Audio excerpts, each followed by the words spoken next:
Your first step in getting started with the actual task of gardening is to pick the right spot. And you want to pick a spot with the most direct sunlight you can, because our garden plants need it like we need food. Judd Lefebvre here with Green Thumb Gardening Secrets, where we're trying to reforge the generational chain of knowledge that connects people to their food and all of the other wonderful joys of gardening.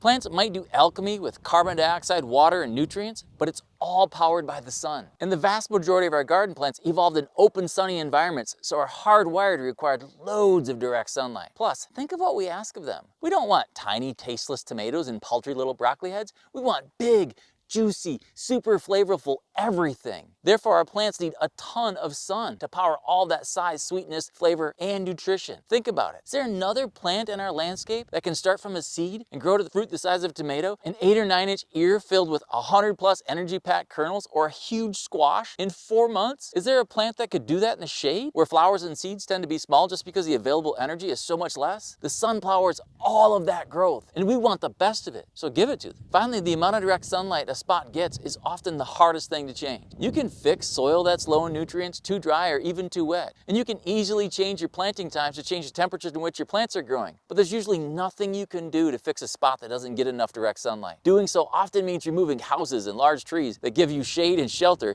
and might not even be yours. So changing things that are theoretically not impossible, but functionally so. And choosing a spot that you eventually decide to abandon because it doesn't get enough sunlight means a lot of wasted work. So it's just much easier to start with a spot that gets enough direct sunlight right away. I show several ways to find out exactly how much sunlight a spot gets on my website. They're all really easy, and I've included a direct link to them in the description below. Keep in mind that to be anywhere near their best, most common garden plants need 9 or 10 or more hours of pure, unfiltered, absolutely direct sunlight.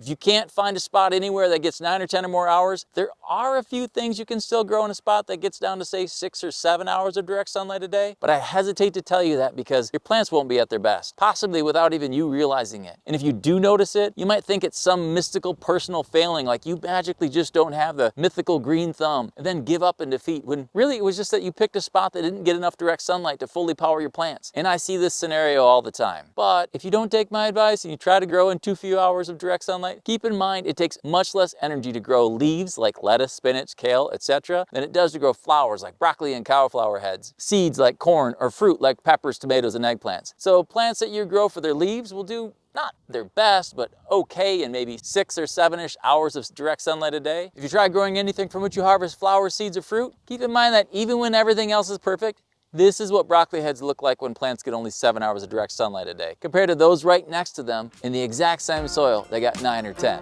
You can find more on these topics and others on my website. I'll leave a link in the description below. Like this video if you liked it. Likes really help us out. Leave a question or comment below. I personally answer each one. And subscribe to get all of our future videos. And check out my channel for topics and videos I've already published. Just click on the Green Thumb Gardening Secrets or the channel icon below this video. And if social media is your jam, feel free to follow me on Twitter and Instagram for more Green Thumb Gardening secrets, tricks, and tips. And just the tips.